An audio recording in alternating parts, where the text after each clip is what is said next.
Praise the Lord, जय मसीह की। यह वीडियो केवल मसीहियों के लिए बनाया गया है जिन्होंने अपना जीवन प्रभु यीशु मसीह को दिया है। इस वीडियो से हमारा मकसद किसी व्यक्ति, जाति, धर्म अथवा संस्थाओं को ठेस पहुंचाना या उनके अनुयायियों का अपमान करना नहीं, बल्कि बाइबल की शिक्षाओं को आम लोगों तक पहुंचाना है।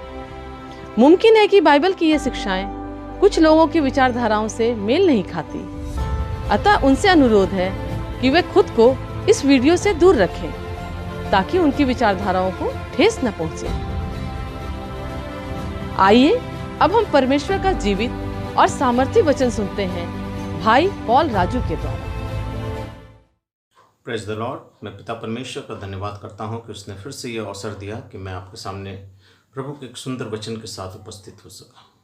आइए प्रियों, इस वचन को सुनने से पहले हम प्रभु की हुजूरी में जाएं, अपने सरों को झुकाएं और परमेश्वर से उन आशीषों को मांगें जो आज इस वचन को हमें जानने में, सीखने में हमारी आत्मिक आंखों को खोलता है। आइए हम सब प्रार्थना करें। महान सर्वशक्तिमान दयालु पिता परमेश्वर, अनुग्रहकारी परमेश्वर, सेनाओं के यहोवा परमेश्वर, प्रभु जी हम प्रार्थना करते हैं प्रभु जी, इस वचन के द्वारा तो हर एक सुनने वालों को आशीष कर प्रभु, और इसकी गुण बातों को, गुप्त बातों को प्रभु जी उनके जीवन में लाने के लिए प्रभु जी हम प्रार्थना करते हैं, ताकि प्रभु जी आपके वचन की गहराई उनके जीवन में क्रिया करे और आत्मिक आंखों को खोलकर प्रभु जी आपके लिए एक सच्चे मसीह के रूप में आपके स्वर्ग राज्य में प्रवेश करने के लिए हमें तैयार करें। प्रभु आशीष कर, आदर और महिमा आपको देते हैं पिता, यीशु के नाम से मांगते हैं, आमीन। प्रेज द लॉर्ड, सबको जय मसीह के।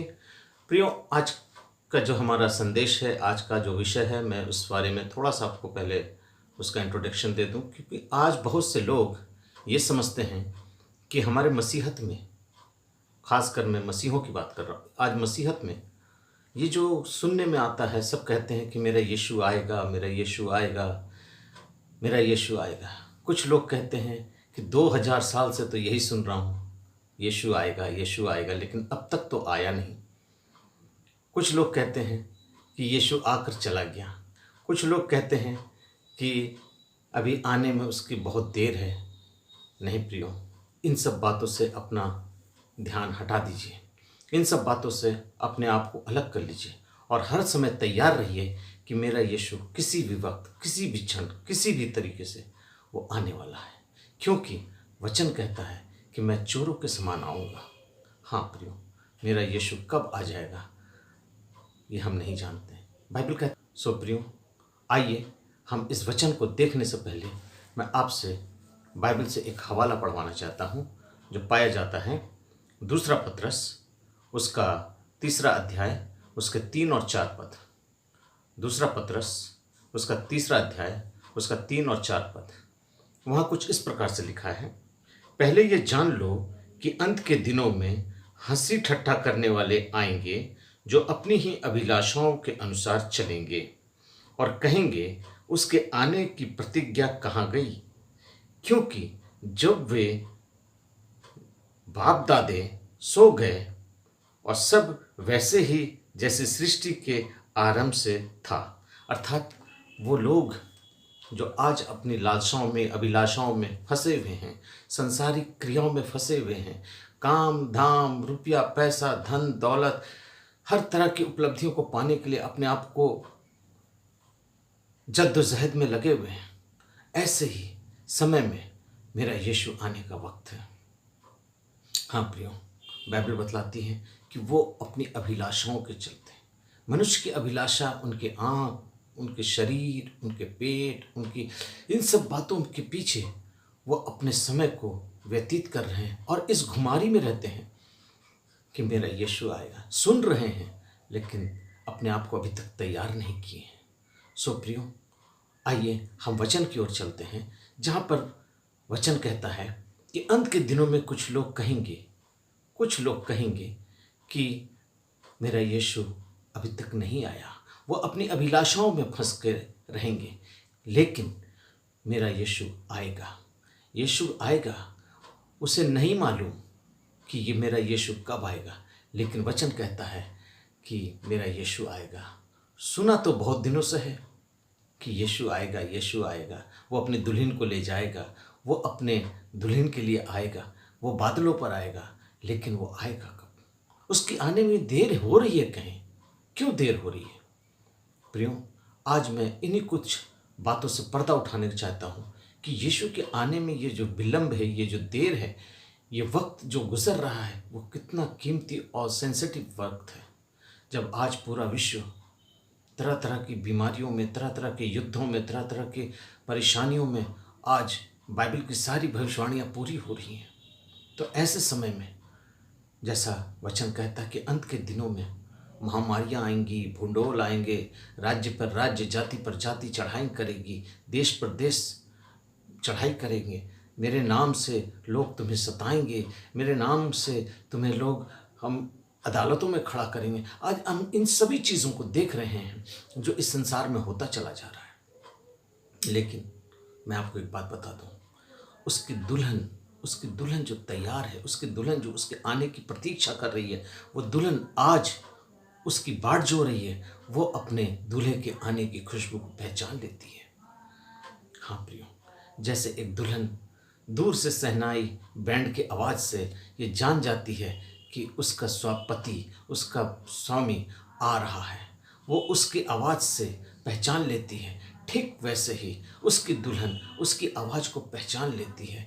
जिस समय मेरा यीशु बादलों पर आएगा, तुरही के साथ आएगा, नरसिंगों के साथ आएगा, अपने बैंड बाजों के साथ आएगा, स्वर्गीय बाजों के साथ आएगा, तब उसकी दुल्हन उसकी आवाज़ को जान जाएगी।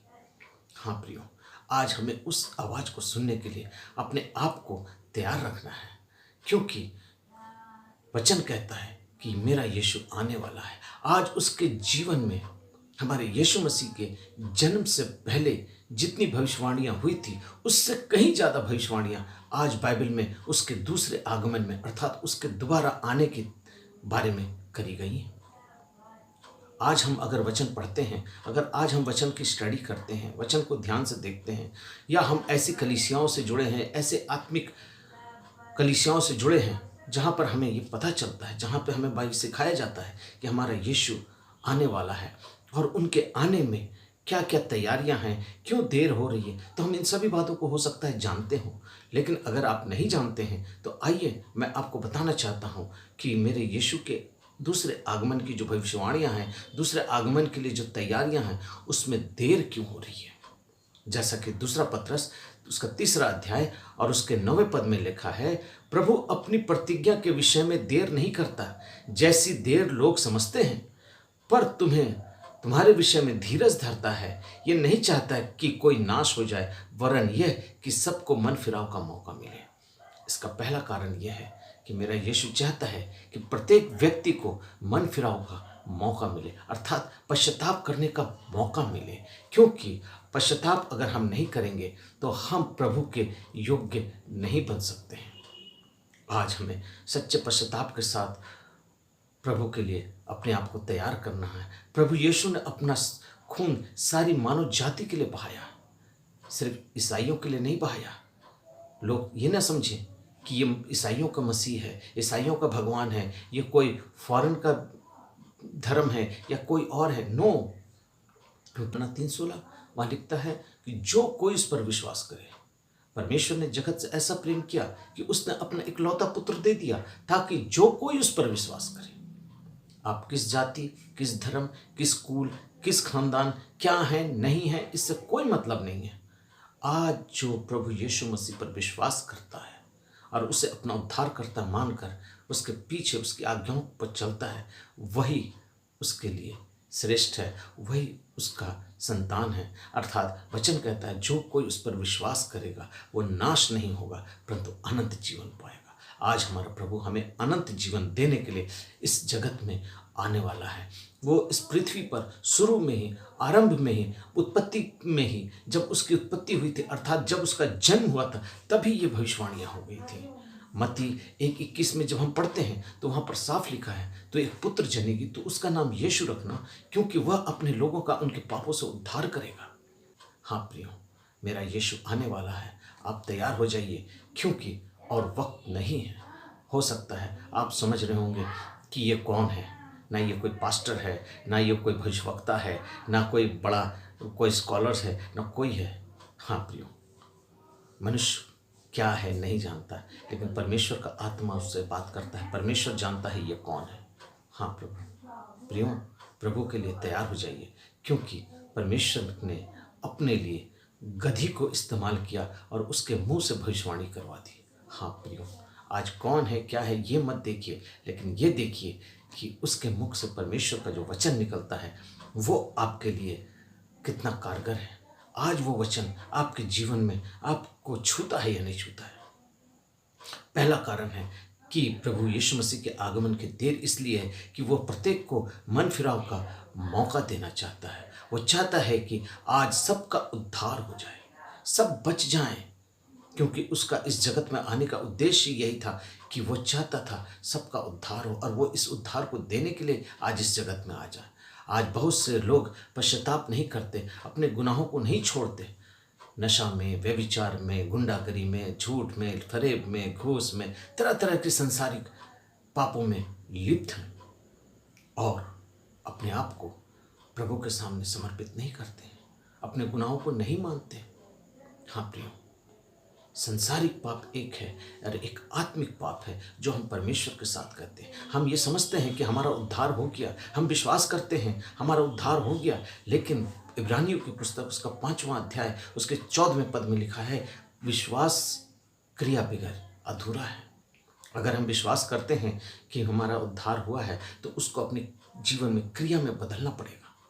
हाँ प्रियो, आज हम आत्मिक रूप के कुछ ऐसे ऐसे पाप हैं जो हम करते हैं और हम सोचते हैं कि हमने कुछ भी नहीं किया, हम पाप नहीं करते हैं, हम धर्मी हैं, हमारा उद्धार हो गया। हाँ प्रियो, आप चर्च नहीं जाते होंगे, आपने बपतिस्मा, पानी का बपतिस्मा नहीं लिया, वाटर बैप्टिज्म, डूब का बपतिस्मा जैसा मेरे यीशु ने लिया वैसा बपतिस्मा आपने नहीं लिया, आप अभिषेक नहीं पा सकते हैं, आप उपवास नहीं करते हैं, आप दान और दशवांश नहीं दे सकते हैं, आप प्रचार नहीं कर सकते हैं, आप प्रभु की संगति नहीं कर सकते हैं, आप आराधना और स्तुति नहीं कर सकते हैं, आप आत्मिक रूप से पाप करते हैं। हाँ प्रियो, आप आत्मिक रूप से पाप करते हैं। प्रियो, ऐसे लोगों के लिए प्रभु अपने पिता से विनती करता है कि पिता, मैं तुमसे विनती करता हूँ कि ऐसे लोगों को तू हमारे हाथों में बख्श दे, क्योंकि यूहन्ना 15 उसके 9वें पद में लिखता है, मैं उनके लिए विनती करता हूँ, संसार के लिए विनती नहीं करता हूँ, मैं इस जगत के लिए विनती नहीं करता हूँ, इस संसार के लिए विनती नहीं करता हूँ, मैं उनके लिए विनती करता हूँ कि जिन्हें तूने मुझे दिया है, जिन्हें तूने मुझे दिया है, क्योंकि वह तेरे हैं। जिसे तूने मुझे दिया है और वो तेरे हैं, इसलिए मैं उनके लिए विनती करता हूँ पिता। और उसके 24वें पद में वचन कहता है, हे पिता, मैं चाहता हूँ कि जिन्हें तूने मुझे दिया है, मैं चाहता हूँ कि जिन्हें तूने मुझे दिया है, जहाँ मैं हूँ वहाँ वो भी मेरे साथ हों, जहाँ मैं हूँ वहाँ वो भी मेरे साथ हों। अर्थात प्रभु चाहता है कि वो स्वर्ग में है तो वो भी चाहता है कि वो भी मेरे साथ वहीं रहें जहाँ मैं हूँ, और वह उस महिमा को देखें जो तूने मुझे दी है, और वो उस महिमा को देखें जो तूने मुझे दी है, क्योंकि तूने जगत की उत्पत्ति से पहले ही उनसे प्रेम रखा। आज प्रभु आपसे प्रेम करता है। प्रभु आपको बोलना चाहता है इस वचन के द्वारा, प्रभु आपको बताना चाहता है कि मैं तुझसे प्रेम करता हूँ। परमेश्वर ने जगत से ऐसा प्रेम किया, आज वो प्रेम वो आप पर प्रकट करना चाहता है। वो चाहता है आपको मन फिराव का मौका मिले और आप पश्चाताप करें, अपने सारे गुनाहों से मन फिरा लें और प्रभु के लिए अपने आप को समर्पित कर दें, ताकि एक दिन आप उसके आगमन में छूट ना जाए। हाँ प्रियो, हम छूट ना जाए। बहुत दुखदाई होगा, बहुत कष्टदायक होगा, बहुत पैथेटिक होगा वो समय जब मेरा यीशु आएगा और इस संसार में अपने लोगों को लेकर चला जाएगा, और बाकी लोग जब छूट जाएंगे तो एक दिन वहाँ से शुरू हो जाएगा एंटी क्राइस्ट का राज्य शुरू हो जाएगा। हाँ प्रियो, मैं आगे बताऊंगा, इसी वीडियो में मैं आगे आपको बताऊंगा, इसी प्रचार में मैं आगे बताऊंगा कि मेरे यीशु के आने का और कितना नियरेस्ट हो गया है समय, कितना समय करीब आ गया है कि आज हम उसे पहचान नहीं सकते। तो मेरा यीशु चाहता है कि आप उसके साथ जुड़ जाएं, मैं आपको एक पद देना चाहता हूँ। आप उस पद को अपने घरों में या जहाँ भी हैं, अगर आप वचन खोले हुए हैं, बाइबल खोले हुए हैं, तो पढ़ लीजिएगा। यशायाह 53 उसका 12वां पद भी पढ़ लीजिएगा कि प्रभु इन्हें तो बचा ले, इन्हें एक पश्चाताप का समय दे, ताकि ये अब मन फिराकर हमारे योग्य बने और हमें अपने स्वर्ग राज्य में ग्रहण करने को वो तैयार है। क्योंकि आज हम अपने घरों में बंद हैं। हाँ प्रियो, आज हम अपने अपने घरों में बंद हैं, लॉकडाउन है। क्यों? क्योंकि प्रभु ने एक वक्त दिया है आपको अपनी संगति करने का। प्रभु आपको एक मौका दिया है कि आप उसके साथ संगति करें। ये नहीं कि फालतू में बैठकर व्हाट्सएप, फेसबुक, ट्विटर, चैटिंग और टीवी वगैरह वगैरह के साथ अपना समय व्यतीत करें। वो समय इसलिए दिया है कि आप एकांत में प्रभु के संग अपने कमरे में अपने आप को बंद कर लें। कि क्योंकि परमेश्वर कहता है कि तू अपने पिता से मांग, जो गुप्त में है वो तुझे देगा। हाँ प्रियो, आज वो समय है कि हम अपने पिता से मांगें, क्योंकि उसके संग, उसकी संगति में जब हम जुड़ जाएंगे तो हम उससे अपने पर्सनल बातों को कर सकते हैं, अपनी गुप्त बातों को कर सकते हैं, जो कोई नहीं जानता, जो संसार नहीं जानता, आपकी पत्नी नहीं जानती, आपके बच्चे नहीं जानते, आपके लोग नहीं जानते, सिर्फ आप और आपका परमेश्वर, इस बीच में और कोई नहीं। आप उससे अपने सारे गुनाहों के पश्चाताप करें, मन फिराएं। वो मौका देता है आपको। ये समय लॉकडाउन में, ये समय यही है कि हम अपने मनों को तैयार कर लें, अपने मनों को तैयार कर लें और अपने परमेश्वर के संग अपनी संगति को जोड़ के हम अपने जीवन को पवित्र कर लें, ताकि जो हम समझते हैं उसके आने में देर हो रही है, असल में वो आने की देर इसलिए है कि हो सकता है आपने अभी तक अपना मन नहीं फिराया है, पश्चाताप नहीं किया। इसीलिए प्रभु ये समय दे रहा है कि नाउ यू आर रेडी, आप तैयार हो जाइए, क्योंकि मेरा यीशु आने वाला है। आइए दूसरी चीज़ को हम देखते हैं। सारी भविष्यवाणियाँ पूरी होनी है, अर्थात अभी भी प्रभु यीशु मसीह के आगमन में कुछ ऐसी भविष्यवाणियाँ हैं जो अभी तक पूरी नहीं हुई हैं।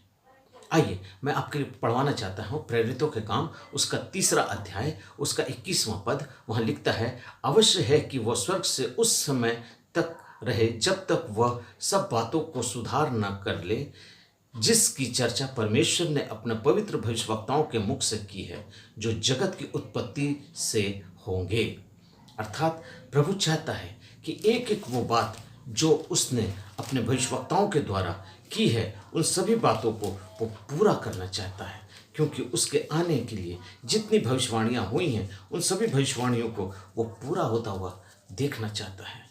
हाँ, आज भी कुछ ऐसी भविष्यवाणियाँ हैं जो पूरी नहीं हुई हैं, जिसके चलते वो देर हो रही है। लोग कहते हैं नहीं, मेरा यीशु आकर चला गया, मेरा यीशु नहीं आएगा। कुछ लोग कहते हैं स्वर्ग और नर्क इसी पृथ्वी पर है, इस पृथ्वी का अंत नहीं होगा, ये पृथ्वी नाश नहीं की जाए, जाने क्या क्या बातें करते हैं। लेकिन वचन कहता है इस पृथ्वी पर नया आकाश और नई पृथ्वी बनेगी। ये पृथ्वी खत्म हो जाएगी, एक नया आकाश, एक नई पृथ्वी बनी जाएगी, क्योंकि प्रभु यीशु मसीह ने खुद कहा है। मत्ती रचित सुसमाचार उसके 5वें अध्याय के 17वें पद में लिखता है कि मैं यह ना समझो कि मैं व्यवस्था या भविष्यवक्ताओं की पुस्तक को लोप करने आया हूँ। लोप करने तो नहीं, परंतु उसे पूरा करने आया हूँ। प्रियो, आज वो हमारी सारी भविष्यवाणियों को पूरा करने आया है, भविष्यवक्ताओं की पुस्तक की एक एक बातों को पूरा करने आया है। और उसके 18वें पद में लिखता है, क्योंकि मैं तुमसे सच सच कहता हूँ कि जब तक आकाश और पृथ्वी टल न जाए, तब तक ये व्यवस्था का एकमात्र बिंदु पूरा हुए बिना नहीं टलेगा। जितनी भी भविष्यवाणियाँ थीं, उन सारी भविष्यवाणियों को हम पूरा होते हुए देखते हैं, क्योंकि परमेश्वर का वचन यूहन्ना उसका 1 अध्याय उसका 1 पद कहता है, आदि में वचन था और वचन परमेश्वर के साथ था और वचन ही परमेश्वर था। अर्थात ये सारी भविष्यवाणियाँ परमेश्वरी वचन था और वही वचन देहधारी होकर हमारे बीच डेरा किया। आज उसके पुत्र को हमारे बीच डेरा करते हुए हमने देखा है। जब यीशु से पूछा गया तुम कौन हो, उसने अपना परिचय दिया, मनुष्य का पुत्र। लेकिन लोगों ने, दुष्ट आत्मा ने उसका अंगीकार किया कि तू परमेश्वर का पुत्र है, वो परमेश्वर का पुत्र है। अर्थात प्रभु का वचन कहता है उसका अनुग्रह, ग्रेस ऑफ गॉड, अनुग्रह है उसका कि आज हम उसमें बढ़ते जाएं। आज प्रियो, हम ये जान लें कि यीशु मसीह की लिखी हुई एक एक भविष्यवाणियाँ इस पुस्तक में जो लिखी हुई है वो अभी भी पूरी होनी बाकी हैं। आज हम जो संसार में देख रहे हैं कुछ ऐसी सी भविष्यवाणियाँ हैं जो अभी पूरी हो रही हैं, जिसकी वजह से मेरे यीशु के आने में प्रतीक्षा की जा रही है, इंतज़ार हो रहा है, क्योंकि इन भविष्यवाणियों का पूरा होना अभी बाकी है। इसी अध्याय के दूसरा पत्रस 3 अध्याय उसके 3 अध्याय के 8वें पद में कहता है, हे प्रियो, ये बात तुमसे छिपी न रहे कि प्रभु के यहाँ एक दिन 1000 वर्ष के बराबर है और 1000 वर्ष एक दिन के बराबर है। हाँ प्रियो, प्रभु के घर में एक दिन 1000 वर्ष के बराबर है और 1000 वर्ष एक दिन के बराबर है। जब आप इन के ऊपर और नीचे पढ़ेंगे तो इसमें सारी बातें प्रभु यीशु मसीह के दूसरे आगमन के बारे में लिखी हुई हैं। आप दूसरा पत्रस उसका 3 अध्याय जब पढ़ेंगे, इसमें सारी बातें प्रभु यीशु मसीह के आगमन के बारे में लिखी हुई है। प्रियो, मैं आपको एक बात बताना चाहता हूँ कि जब आप होशे की पुस्तक पढ़ते हैं तो उसमें लिखा है, आइए हम देखते हैं बाइबल में होशे की पुस्तक उसका 6 अध्याय और 2 और 3 पद में कुछ यहाँ इस प्रकार से लिखा है, 2 दिन के बाद वो हमें जिलाएगा और 3 दिन वो हमको उठाकर खड़ा करेगा, तब हम उसके सन्मुख जीवित रहेंगे। 2 दिन के बाद अर्थात एक दिन 1000 साल के बराबर, तो 2 दिन का मतलब 2000 साल के बाद। तो अभी यीशु मसीह के जन्म से अब तक ये 2000 साल पूरा हो रहा है, 2000 साल पूरे हो गए हैं और ये 3रा 1000वां साल चल रहा है। अर्थात ये वही साल है, ये वही समय है जब मेरा यीशु आने वाला है। प्रियो, और एक बात मैं आपको जरा और गहराई में ले जाता हूँ।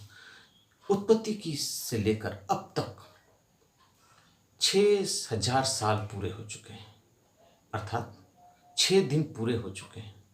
पहला, उत्पत्ति से लेकर मलाकी तक जो है वो 400 साल का है, अर्थात 400 साल के अंदर 4 दिन हम देखते हैं पूरा होते हुए। और मलाकी अर्थात नए नियम की स्टार्टिंग से अर्थात यीशु मसीह से लेकर अब तक 2000 साल पूरे हो गए हैं। ये 3रा 1000वां साल शुरू हो गया है, अर्थात ये 3रा दिन शुरू हो गया है। प्रभु ने कहा, तुम इस मंदिर को गिरा दो, मैं इसे 3 दिन में खड़ा कर दूंगा। अर्थात उसने अपनी उस आगमन के बारे में बात की थी, लेकिन फरीसियों ने उस मंदिर के बारे में सोचा। वो 3 दिन मृतकों में से जी उठा। वो काना में विवाह भोज में जब गया तब उसने, वहाँ पर लिखा है 3 दिन के बाद जब वो उस भोज में गया, अर्थात उस विवाह के भोज में गया।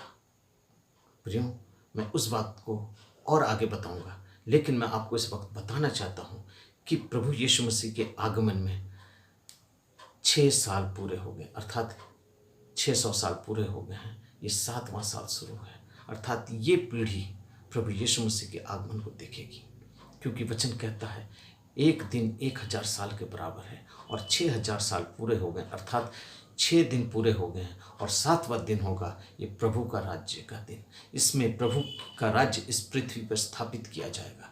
7 दिन के बाद वह इस पृथ्वी पर अपना राज्य स्थापित करेगा, क्योंकि पहला थिस्सलुनीकियों उसका 4 अध्याय उसका 16वां और 17वां पद कहता है, क्योंकि प्रभु आप ही स्वर्ग से उतरेगा, उस समय ललकार और प्रधान दूत का शब्द सुनाई देगा और परमेश्वर की तुरही फूंकी जाएगी और जो मसीह में मरे हैं वो पहले जी उठेंगे। प्रियो, मसीह में मरना और मसीह का मरना ये अलग बात है। ये मेरा स्टडी का वक्त नहीं है और मैं इस बारे में आपको गहराई में अब नहीं ले जाना चाहता हूँ। मैं फिर कभी इस विषय पर आपसे बात करूँगा। मसीह में मरने का मतलब है प्रभु के लिए मरना, और मसीह में मरना एक आम जिंदगी जो मसीह हैं वो मरते हैं वो। लेकिन वचन कहता है जो मसीह में मरे हैं, प्रभु यीशु में मरे हैं, मसीह में मरे हैं, उनका जी उठना। लेकिन वचन कहता है पुनरुत्थान सबका है, वो भी जी उठेंगे, लेकिन ये पहले पुनरुत्थान के भागी होंगे। जो मसीह में मरे हैं वो उसके साथ बादलों पर उठा लिए जाएंगे, फिर जो बचेंगे वो उसके साथ बादलों पर उठा लिए जाएंगे।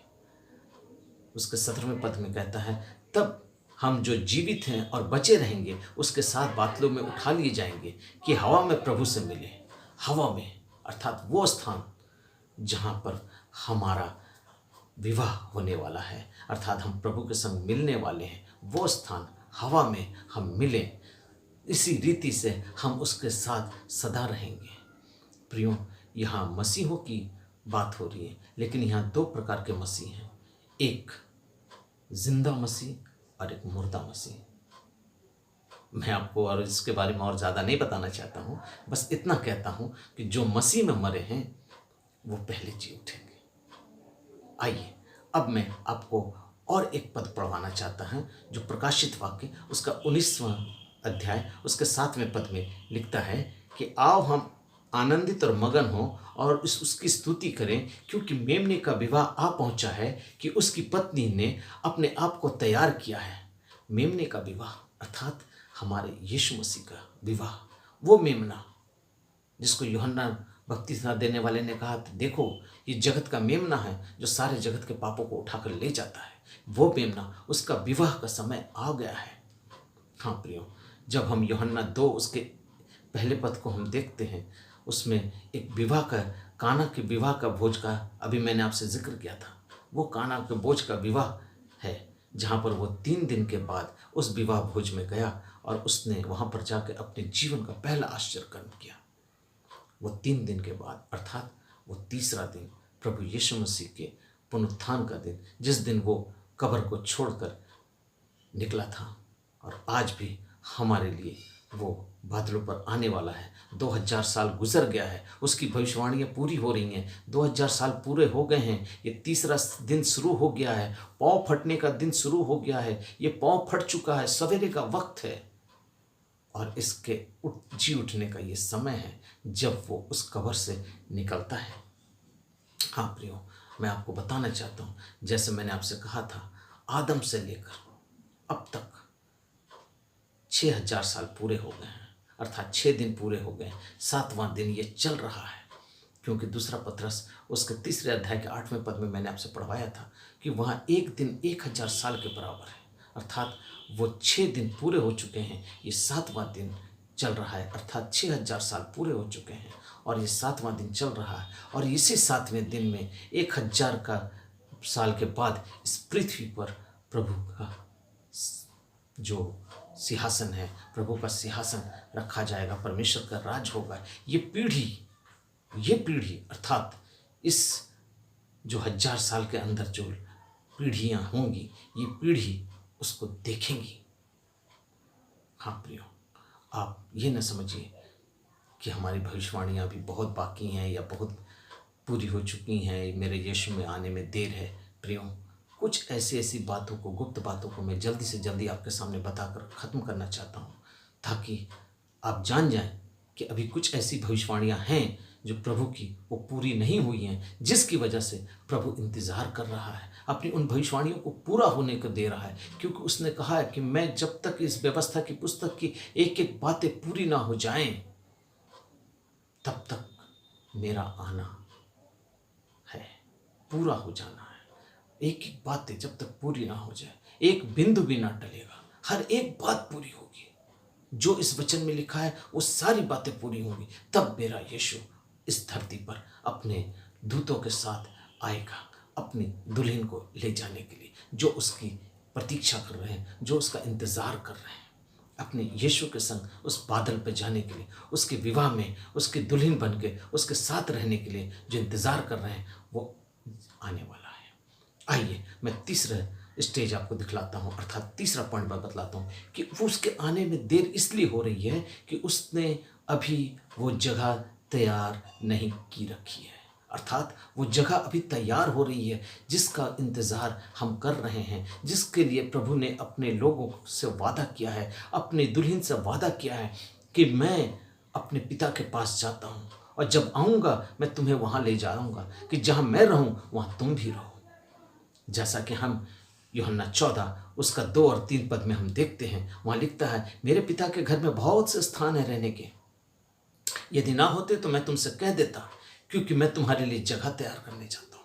हाँ प्रियो, आज वो जगह तैयार कर रहा है और यदि मैं जाकर तुम्हारे लिए जगह तैयार करूं तो फिर आकर तुम्हें अपने साथ ले जाऊंगा कि जहां मैं रहूं वहां तुम भी रहो। प्रभु चाहता है कि जहां वो रहे वहां मैं भी रहूं, उसकी दुल्हन भी उसके साथ रहे, उसकी कलीसिया भी, अब उसके विश्वासी भी उसके साथ रहें जो उसके साथ उठा लिए जाएंगे। हाँ प्रियो, परमेश्वर ने इस पृथ्वी को 6 दिनों में बना दिया। सब कुछ बोला हो जा हो जा, हो गया, अपने शब्दों से बनाया और पृथ्वी बन गई। 7वें दिन उसने विश्राम किया। प्रियो, ये 6 दिन की बनाई हुई धरती अर्थात 6000 साल की बनाई हुई ये धरती इतनी खूबसूरत है, तो आज जब वो धरती से जाकर अपने पिता के घर में हमारे लिए जगह तैयार कर रहा है, तो वो जगह कितना खूबसूरत होगा जो उसने हमसे वादा किया है, जहाँ से वो आएगा और हमें लेकर जाएगा, जिसके लिए उसके फरिश्ते दिन और रात मेहनत करके उस जगह को बना रहे हैं। जो इस पृथ्वी पर से जाएंगे वो उसके साथ रहेंगे, जहाँ वो है वो भी रहेंगे, अर्थात स्वर्ग में। वो पृथ्वी 6 दिनों में बनाई तो ये इतनी खूबसूरत है, और जो 2000 साल से बनाई जा रही है वो पृथ्वी कितनी खूबसूरत होगी, वो आसमान कितना खूबसूरत होगा, वो नज़ारा कितना खूबसूरत होगा जो मेरे परमेश्वर पिता ने अर्थात पुत्र प्रभु यीशु मसीह ने हमारे लिए जगह तैयार की है। वो चाहता है कि जहाँ मैं रहूँ वहाँ वो भी रहें। हम महिमा के उस स्थान को आंखों से देखेंगे। हाँ प्रियो, पौलुस कहता है, परंतु जैसा लिखा है जिनको आंखों ने नहीं देखा। हाँ प्रियो, पौलुस कहता है जिसको आंखों ने नहीं देखा और जिसकी बात हमें कानों ने सुनाई नहीं दी और जो बातें मेरे चित्त में भी नहीं आई, जिसे आंखों ने नहीं देखा, कानों ने नहीं सुना, जो मेरी सोच में भी अर्थात मेरे चित्त में भी नहीं आई, वैसा ही प्रभु अपने प्रेम करने वालों को लिए जगह तैयार किया है, अर्थात वो अपने लोगों के लिए वैसा ही जगह तैयार किया है। 1 कुरिन्थियों उसका 2:9 में लिखा है कि वो अपने प्रेम करने वालों के लिए वो जगह तैयार कर रहा है, जहाँ उसने यीशु मसीह के फरिश्ते उस जगह को तैयार कर रहे हैं। इन संसार में थोड़ा सा दुख उठाना पड़ सकता है, तकलीफ हो सकती है, लेकिन उस महिमा में अनंत काल का सुख और सुख है, जहाँ न रोना है, न कष्ट है, न भूख है, न प्यास है, न नींद है, सिर्फ परमेश्वर की उपस्थिति है और परमेश्वर का आनंद है। उस आनंद के लिए हमें आज तैयार हो जाना है। प्रियो, ये पौलुस जो वचन कहता है, जो प्रभु का दास था, प्रभु की सेवकाई किया, चर्च प्लांटेशन किया, चर्च स्थापित किया, लोगों को प्रभु में लाया, बहुत बड़ा काम किया, वो कहता है कि जो मैंने आंखों से भी नहीं देखा और मेरे कानों ने नहीं सुना, जो मेरे चित्त में भी नहीं आई, वो जगह वो मेरे लिए तैयार कर रहा है। सोच सकते हैं वो कैसी जगह होगी, कितनी खूबसूरत जगह होगी, जो उसने वादा किया कि जहाँ मैं रहूँ वहाँ तुम भी रहो। क्या आप नहीं चाहते? आज आप इस पृथ्वी का कौन सा स्थान सबसे खूबसूरत समझते हैं? क्या आप स्विट्जरलैंड सोचते हैं, कश्मीर सोचते हैं, पेरिस, चीन, जापान, कहाँ जितनी भी खूबसूरत जगह हो और वादियाँ हो, आप सोच लीजिए, उससे भी ज़्यादा खूबसूरत जगह प्रभु हमारे लिए तैयार करके रख रहा है। हाँ प्रियो, क्योंकि वो आपसे प्रेम करता है, वो आपको मन फिराव का मौका देता है, वो अपनी भविष्यवाणियों को पूरा करता है, वो हमारे लिए जगह तैयार करने जा रहा है, इसलिए अभी वो इंतज़ार कर रहा है। आइए हम और एक चीज़ देख लेते हैं कि वो अपनी दुल्हन को तैयार होने के लिए वक्त दे रहा है। हाँ प्रियो, आज उसकी दुल्हन तैयार नहीं हुई है, इसकी वजह है आज उसकी कलीसिया तैयार नहीं हुई है, इसकी वजह यह है कि वो अपनी दुल्हन को तैयार करने के लिए समय दे रहा है। प्रकाशित वाक्य 14 उसके पहले पद में लिखता है, फिर मैंने दृष्टि की और देखा वो मेमना सिय्योन पर पहाड़ पर खड़ा है और उसके साथ 1,44,000 जन खड़े हैं, जिसके माथे पर उसके पिता का नाम लिखा हुआ है। ये वे लोग हैं जिन्होंने पिता ने अपनी मोहर दी है।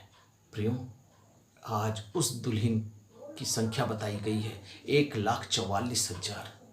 क्या इस जगत से 1,44,000 में आपकी संख्या हो सकती है? क्या आज आप अपने आप को उस भीड़ में खड़ा हुआ देखना चाहते हैं?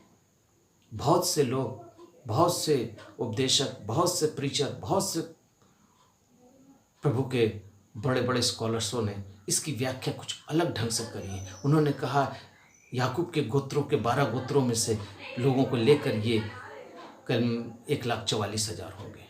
कोई कुछ कहता है, कोई कुछ कहता है, लेकिन प्रभु का वचन यहाँ सटीक कहता है, साफ कहता है, बिल्कुल साफ कहता है। यहाँ ना किसी गोत्र की बात है, ना किसी संस्था की बात है, ना किसी मजहब की बात है, ना किसी ऐसे डॉक्ट्रिन की बात है, ना ऐसी कोई कलीसिया की बात है। प्रकाशित वाक्य में प्रभु यीशु मसीह ने यूहन्ना को 7 कलीसियाओं के बारे में बतलाया, लेकिन वो यहाँ इस दृष्टांत को दिखाता है, इस बातों को जब दिखलाता है, यहाँ पर उसने किसी कलीसिया के बारे में नहीं कहा। उसने सिर्फ इतना ही कहा, फिर मैंने दृष्टि की और देखा मेमना सिय्योन पे पहाड़ पर खड़ा है।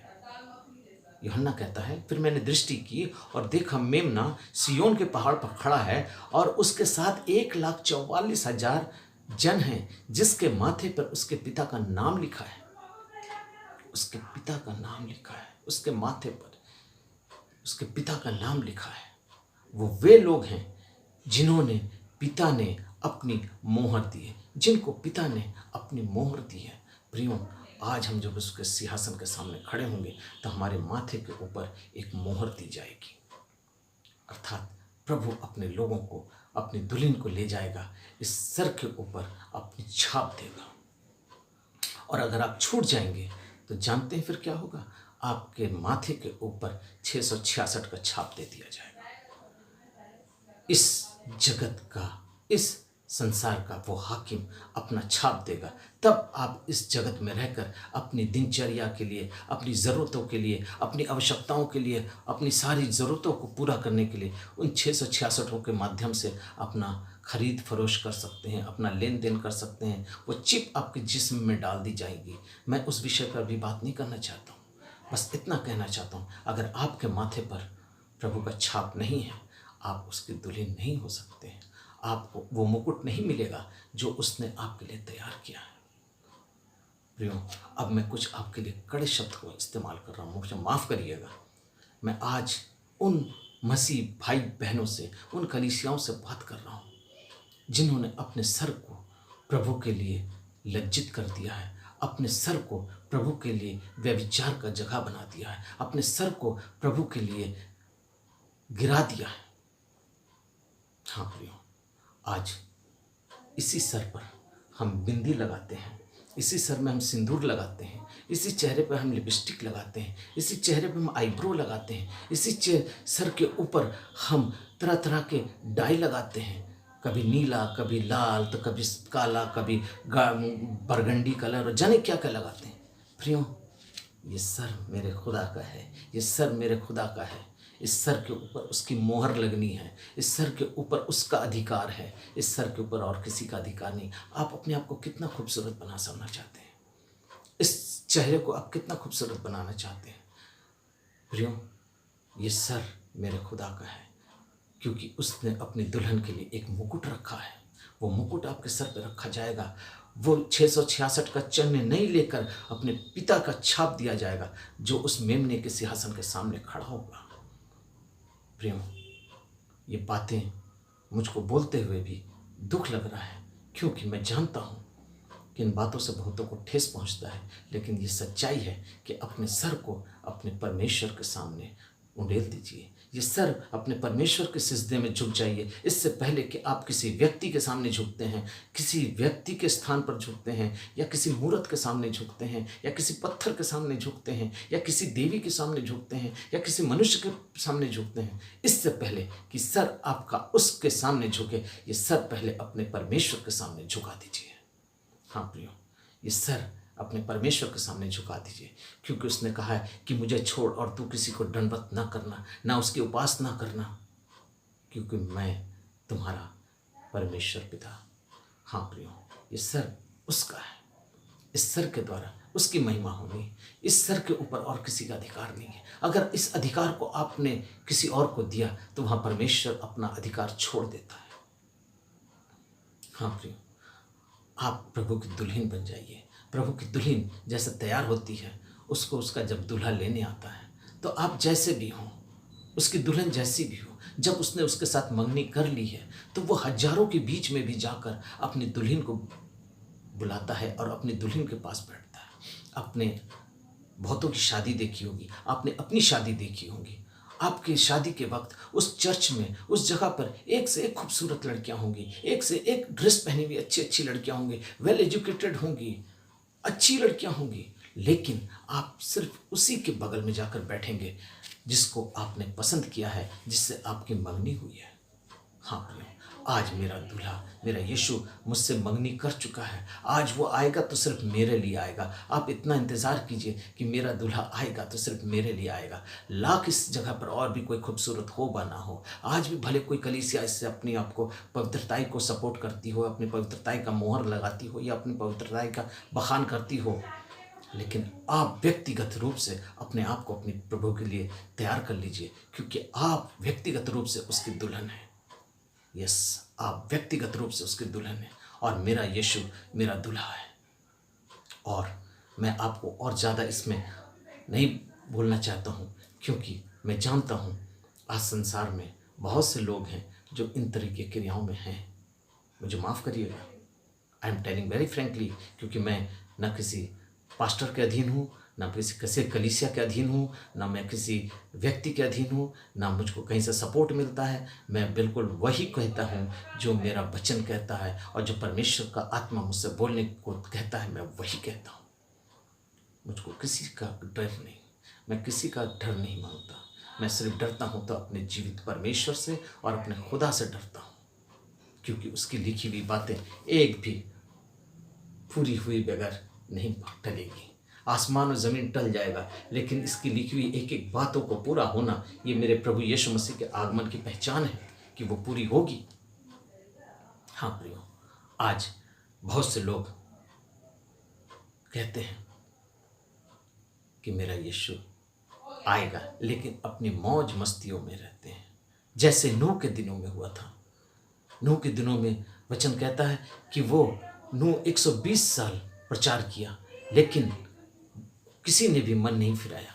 जब परमेश्वर ने उससे कहा कि नूह तू जहाज बना, मैं आसमान से बारिश करवाऊंगा, और 40 दिन तक बारिश होगी। और नूह ने जहाज बनाया। लोगों ने आके पूछा, अरे नूह ये क्या बना रहे हो? उसने कहा आसमान से पानी आएगा, ये पृथ्वी खत्म हो जाएगी, मन फिराओ, क्योंकि मेरा यीशु, मेरा परमेश्वर कहता है मैं इस पृथ्वी को नाश करूंगा पानी से। बोला बुढ़ा का दिमाग खराब हो गया है, ये सठिया गया है, ये पागल हो गया है। पानी तो आता नहीं है, गिरता नहीं, ये कहता है पानी आता। हाँ प्रियो, ये सच्चाई है कि उन दिनों में पानी नहीं गिरता था, ओस गिरती थी और भूमि फलवंत होती थी। आज भी वही समय है, नूह का समय है। लोग खा पी रहे हैं, शादी ब्याह कर रहे हैं, मौज मस्ती कर रहे हैं। लोग कह रहे हैं कि भाई प्रभु का तुच्छ इंसान आज आपके सामने ये कह रहा है कि भाई मेरा यीशु आने वाला है, तैयार हो जाइए, वक्त बहुत थोड़ा है। ये लॉकडाउन आपको इसलिए नहीं दिया गया कि आज मस्ती कर लें, ये लॉकडाउन इसलिए दिया गया कि आप तैयार हो जाएं, अपना संबंध अपने पति के साथ ठीक कर लें, क्योंकि उसने अपनी दुल्हन को अपने लिए तैयार कर लिया है। हाँ प्रियो, नूह 120 साल प्रचार किया, लोग मन नहीं फिराए। सिर्फ 8 जन, सिर्फ नूह का परिवार उसके साथ जहाज पर गया, और वो इसलिए गया कि नूह ही एक ऐसा व्यक्ति था जिसने प्रभु पर विश्वास किया। और नूह के लिए परमेश्वर का वचन कहता है, नूह के खाते में ये बात धर्म गिनी गई। हाँ, उसे धार्मिक गिना गया, और उस धार्मिकता के चलते नूह का सारा परिवार, अर्थात उसके बेटे, उसकी बहुएं और नूह और उसकी पत्नी, ये 8 जन ही जहाज के अंदर गए, और उसके दरवाजे को, जहाज के दरवाजे को बंद कर दिया परमेश्वर ने। हाँ प्रियो, आज इससे पहले कि आपके जीवन के दरवाजे को परमेश्वर बंद कर दे, अपने लिए रास्ता बना लीजिए, अपना संपर्क ठीक कर लीजिए, ताकि आप प्रभु के उस सिंहासन के बगल में, उसके दुल्हन के बगल में, दूल्हे का जो स्थान है उसके बगल वाला जो जगह है उस पर आप बैठ सकें। अभी भी वक्त बचा हुआ है, वो सिंहासन खाली है। वो अपनी खूबी से नहीं, आपकी योग्यता से नहीं, पर उसके अनुग्रह से ये हो सकता है। आज संसार छूट जाएगा, धन दौलत रुपया पैसा जगह जमीन प्रॉपर्टी बेटी दामाद भर बीबी बच्चा सब छूट जाएगा जब आप न्याय के सिंहासन के सामने खड़े होंगे। खुद आपका न्याय आपके लिए ही होगा और उसके समय का न्याय सिर्फ इतना ही होगा कि किताबें खोली जाएंगी और हमारा न्याय होगा। ये किताबें खोली जाएंगी और हमारा न्याय होगा। प्रियो, मैं कोई आपको डराने वाली बात नहीं कह रहा हूँ, ये सच्चाई है, इन वचनों के अंदर लिखी हुई है, आप पढ़ लीजिएगा। ये किताबें खुलेंगी और हमारा न्याय होगा, क्योंकि वचन में कहता है कि हर एक बात वो हमारे लिए करेगा, हर एक बातों को वो हमारे लिए करेगा। और वो कहता है कि हम उसके दुल्हन हैं।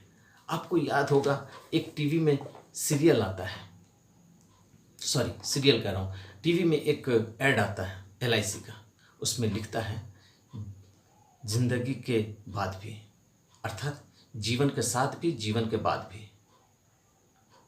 कितना अजीब सा लगता है ना ये शब्द, जीवन के साथ भी और जीवन के बाद भी। इस जीवन के साथ साथ तो रहेगा, इस जीवन के बाद भी रहेगा। ये कितना गलत है, कितना झूठ है, लेकिन मैं कभी इसको सोचता हूँ तो हंसता हूँ। क्या जीवन के बाद क्या रहेगा, क्या देगा LIC, क्या देगा हमको? जीवन के बाद भी क्या देगा? क्या परमेश्वर का राज्य दे सकेगा? परमेश्वर का सिंहासन दे सकेगा? उसके दुल्हन होने का अधिकार दे सकेगा? 1,44,000 में खड़ा होने का मुझको अधिकार दे सकेगा? नहीं दे सकेगा। इसलिए परमेश्वर का वचन कहता, आओ मगन और आनंदित हो जाएं, क्योंकि मेमने के विवाह का समय आ गया है और उसकी दुल्हन ने अपने आप को तैयार कर लिया है और उसे महीन मलमल और चमकदार वस्त्रों से नवाजा गया है। ये महीन मलमल और चमकदार वस्त्र क्या है? ये हमारी धार्मिकता है। हाँ प्रियो, जब हम प्रकाशित वाक्य उसका 19 अध्याय उसका 7वां पद पढ़ते हैं तो उसमें लिखता है यही बात कि आओ हम आनंदित और मगन हों और उसकी स्तुति करें, क्योंकि मेमने का विवाह आ पहुंचा है और उसकी दुल्हन ने, उसकी पत्नी ने अपने आप को तैयार किया है, अपने आप को तैयार किया है, रेडी शादी के लिए। जैसे एक दुल्हन तैयार होती है, उसको तैयार किया जाता है, उसकी सहेलियां तैयार करती हैं, उसके घर वाले रिश्तेदार परिजन उसको तैयार करते हैं उसके दूल्हा से मिलने के लिए। वैसे ही आज हमें इस वचन के द्वारा पवित्र आत्मा हमें तैयार करता है। मैं कोई पास्टर नहीं हूँ, मैं एक छोटा सा प्रभु का दास हूँ जिसको परमेश्वर ने अपनी आत्मा से तैयार किया है और ये बातों को बोलने के लिए ये तौफीक दी है कि मैं आज इन बातों को आपके सामने शेयर कर रहा हूँ। आज इसी अध्याय के 8वें पद में लिखता है कि उनके धर्म के काम उनकी धार्मिकता है। उसे महीन मलमल चमकदार वस्त्र को पहनने का अधिकार दिया, अर्थात हमारे धर्म के काम जो हमें प्रभु यीशु मसीह के नज़दीक उसकी दुल्हन को बनाने में हमें तैयारी में खड़ा करता है। हाँ प्रियो, तो मात्र 4 शब्दों को मैं देकर ख़त्म करना चाहता हूँ कि ये ना समझिए कि देर हो रही है। ये देर इसलिए हो रही है कि मेरा यीशु इस वक्त आपको समय दे रहा है, मन फिराव का समय दे रहा है, आपके लिए सारी भविष्यवाणियों को पूरा करने का वो समय दे रहा है। वो जगह तैयार कर रहा है जहाँ वो अपनी दुल्हन को ले जाएगा। और चौथी बात, वो अपनी दुल्हन को अभी भी तैयार होने का वक्त दे रहा है कि वो तैयार हो जाए, वो तैयार हो जाए, क्योंकि मेमने का विवाह का समय आ पहुँचा है। वो शादी का वक्त मुकर्रर है, वो शादी का वक्त मुकर्रर है जब हमारी शादी होगी, जब हम उसके दुल्हन होंगे, जब वो हमें बादलों पर उठा लेगा और हम उसके संग हवा में मिलेंगे जो सर्वदा उसके साथ रहेंगे। प्रियो, मैं आपसे विनती करता हूँ, निवेदन करता हूँ, वचन पढ़िए, प्रभु की संगति में रहिए और इस लॉकडाउन में अपने आप का बेकार का समय व्यतीत मत करिए, क्योंकि मेरा यीशु आने वाला है। आइए हम सब प्रार्थना करें। महान सर्वशक्तिमान प्रभु जी, पिता परमेश्वर, इस वचन के द्वारा प्रभु जी तो हर एक के आंखों को खोल, हर एक के मनों को तैयार कर प्रभु जी, ताकि हम तेरे योग्य बन सकें और आपकी महिमा के लिए आपके राज्य में 1,44,000 में प्रभु जी हम जाकर खड़े हो सके और आपके पिता का मोहर हमारे माथे पर लगे प्रभु जी। इससे पहले कि हमारे सरों के ऊपर एंटी क्राइस्ट का मोहर लगे प्रभु, तो अपने मोहर के योग्य हमें बना प्रभु। दया कर, हमें शरीर आत्मा प्राण में तो इस योग्य बना, ताकि हम तेरे बादलों पर तेरे साथ उठाए जाएं प्रभु जी। प्रभु जी, आदर और महिमा तुझको देते हैं। इन बातों को बोलने के लिए आपने मुझे जो आत्मिक ज्ञान दिया, अपनी बुद्धि दी, उसके लिए मैं धन्यवाद करता हूँ। एक एक सुनने वालों को, उनके परिवार को, उनके बच्चों को, उनकी रोजी रोटी कमाई को, उनको कटौती को तो आशीष कर प्रभु, हर एक बला से बचा कर रख प्रभु। आदर और महिमा आपको देते हैं, यीशु के नाम से मांगते हैं, आमीन।